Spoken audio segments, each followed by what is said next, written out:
In the Part A module, we discuss different problem types children are expected to learn in first grade Common Core and the strategies that children use to solve them.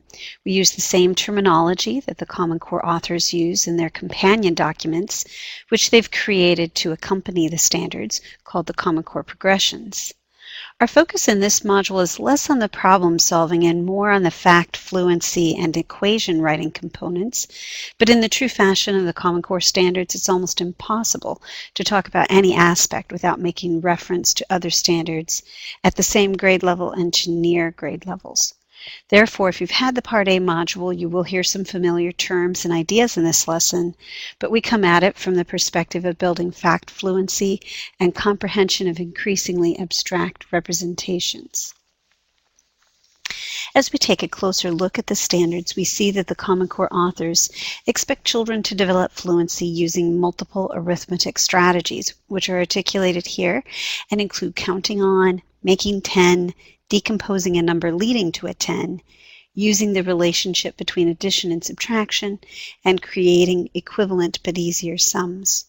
We'll see some examples of each of these strategies later in this lesson, and they'll be elaborated on even further in the lessons over the next 2 weeks.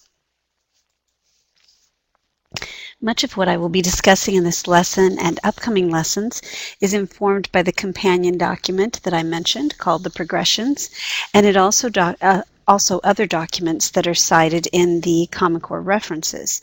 These supplementary documents flesh out the meaning of the standards in a way that still maintains those rich, holistic connections which are embedded as part of the focus and coherence of the standards. Before we elaborate on instructional aspects of teaching children to be strategic with numbers, we need to examine the general profile of strategy development that is articulated in the appendix of the Common Core progressions. The first technique that children use for computation and problem solving is direct modeling, and that's essentially acting out situations with concrete materials. Eventually, children become more efficient by learning to count on, which requires them to abstract one of those quantities. And then later, as their mathematical knowledge increases, children can learn to be strategic using the facts they already have to figure out new and harder facts. First graders will typically arrive in your classroom at that first level of strategic thinking, and the Common Core authors describe first grade as a time in which children's strategic development is actively being fostered. So although they came to you largely operating at a concrete level, by the time they leave, they're to be using many level 2 and level 3 strategies. To facilitate this dramatic transition, it's good to have a big picture idea of the landscape of cognitive development. First, in the multi-year sequence, kindergarten, first, and second grade, there are continual and incremental steps towards abstraction. Now, I say that from an instructional perspective.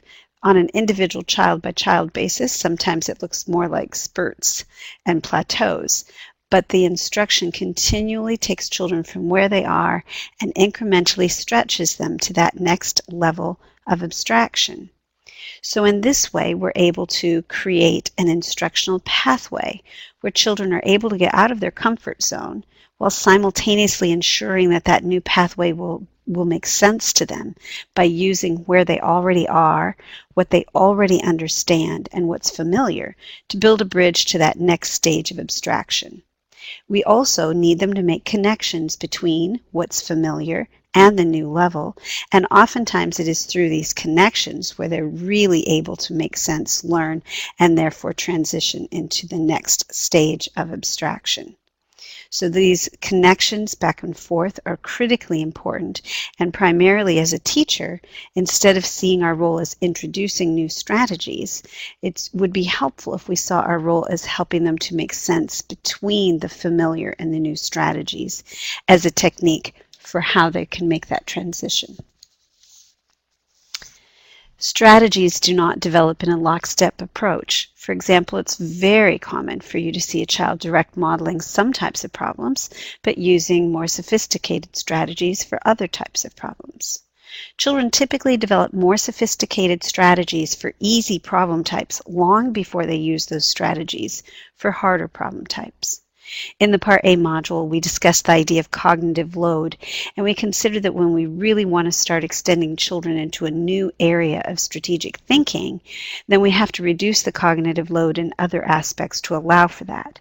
So, although we discussed problem types in the previous module, let me just remind you that easy problem types are the result unknown or the total unknown, and those become very useful tools for getting new strategies familiar to the students. The medium problem types involve change unknown or comparison. And then those difficult problem types are where the first variable is not known or the first quantity is unknown. And also compare problems with misleading language.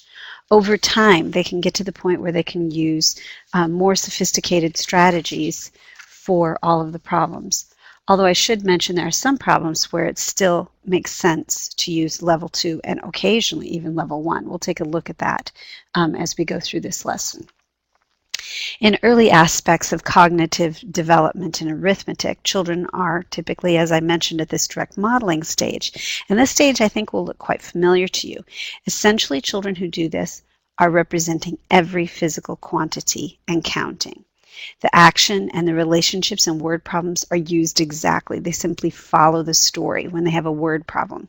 If they have something like 3 plus 8 equals, what is that? They will make a set of 3, make a set of 8, join the two sets, start counting from 1 with the new set. So all of the physical quantities are being represented as part of their solution strategy.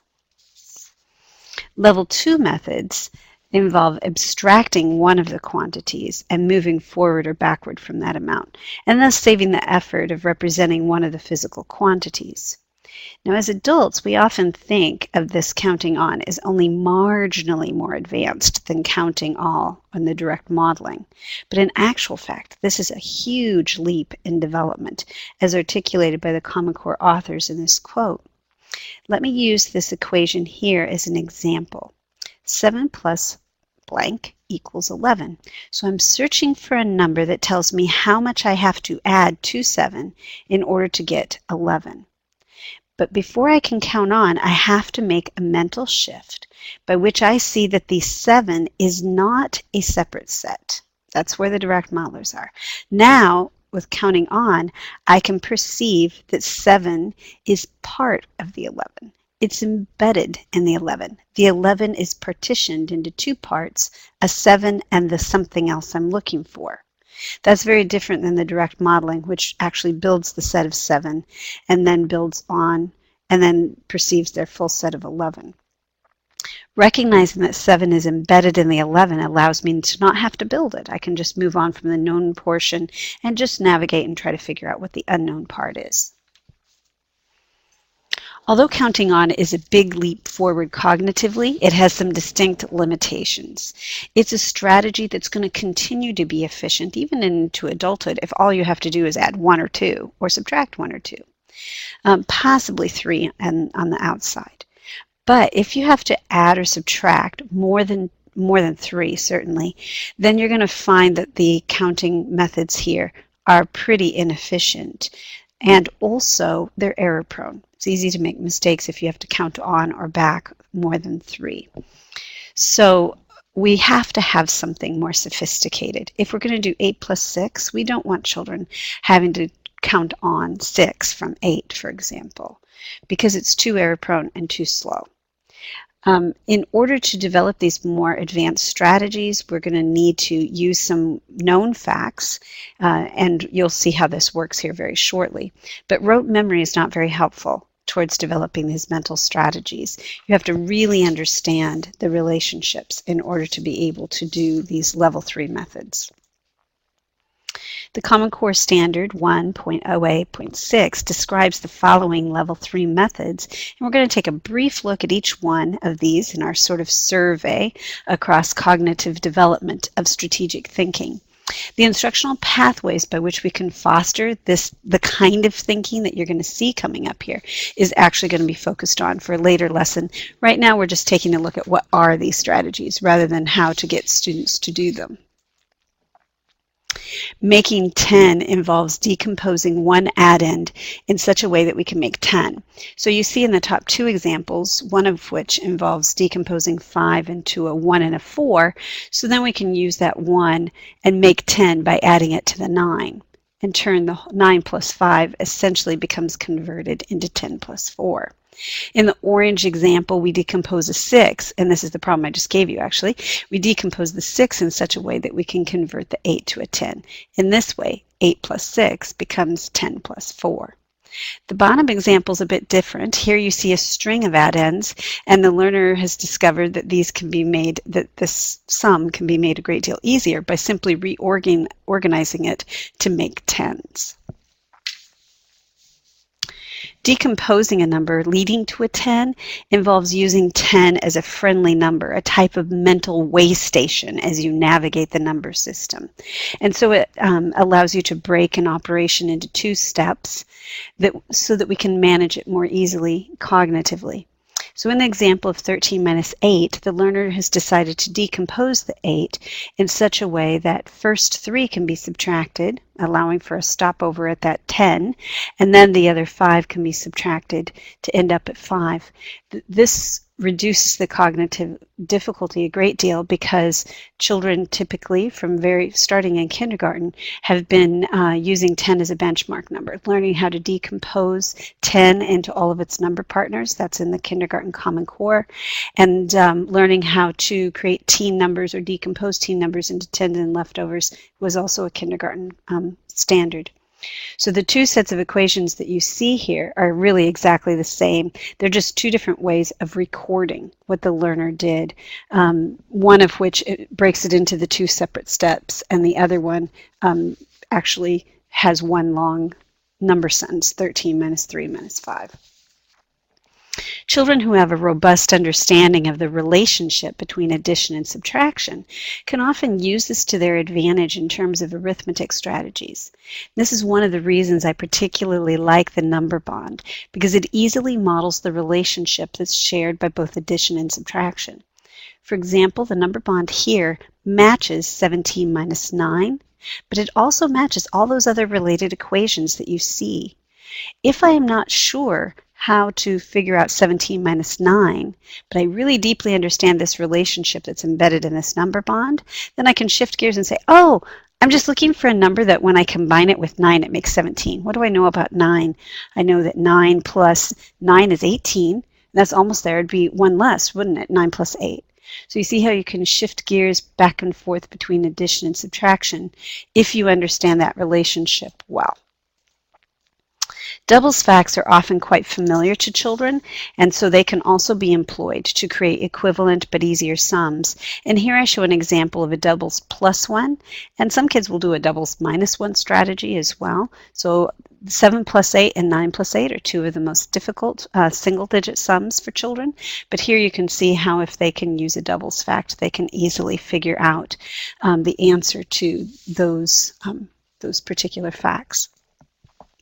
Over the next 5 lessons, we will be elaborating on the strategies that are on the horizon for first grade, with particular reference to how these strategies can be facilitated in our young learners. As we do that, let's keep in mind the end goal that we have for students on this learning trajectory. By the end of second grade, children will use level 2 counting on methods for adding and subtracting where it would be efficient, which would be plus 1, plus 2, maybe plus 3, or minus 1, minus 2. During that time period, they will become so proficient at using arithmetic strategies that they can do so quickly and enough that you aren't sure whether they're using a level 2 strategy, a level 3 strategy, or whether they just have that in their rote memory now. Okay, not that they learned it by rote, but eventually when you do something enough, you stop having to think about how you did it. So initially they're strategic, but after a while they just know that fact. At the end of the first grade, they only have to be at that level of efficiency for just the single-digit sums within 10. Finally, there's a gradual transition where the direct modeling strategy that was originally used as their go-to source at the beginning of the school year is now only used occasionally when they're struggling to see relationships. Even for your most advanced learners, direct modeling will continue to be useful for some types of problems. Here's an example. I have chickens and pigs. I see 32 animal legs. How many chickens and how many pigs could I have? That's a great example for direct modeling. The only number given is 32. And so they may have to do a little bit of acting out and messing around, drawing some pictures to figure that one out. I mapped out a little example of how strategy development could occur across grade levels. This is merely an example. And here you see first grade bookmarked on both ends by kindergarten and second grade. In kindergarten, children need to learn how to represent mathematical situations using concrete representations. They should already know how to do that when they get to you. And they should also be learning prerequisite skills so that they can become strategic. Those prerequisite skills include things like forward counting and learning how to decompose and recompose numbers. Then in second grade, they're going to need to have some skills solidified, because by the end of first grade, we've done some transition from level 1 to level 2. We've got them started working with some level 3. Some of our learners will be awesome at it. They'll be able to do it very well. We'll see lots of signs that they can do it quickly and efficiently, fluently. But there will be some of our learners who that's a real struggle. They can employ a strategy, but only slowly, or they can employ a strategy for just the easiest problem types, but not the most difficult. So clearly we need second grade to be a time where more of those learners are brought on board to using level 2 and level 3 strategies efficiently and fluently. And it makes sense that during a year of dramatic change strategically, that it would be followed up with a year to really solidify those changes and get them stronger. And that's what second grade is going to do in this regard. Now, more specificity regarding how to make these transitions from level 1 to level 2 and to get them to doing level 3, well, we'll wait for an upcoming lesson to address those ideas. If you feel like you could greatly benefit by a deeper understanding of these strategy levels that we've been talking about and the kinds of problem types that children in first grade are expected to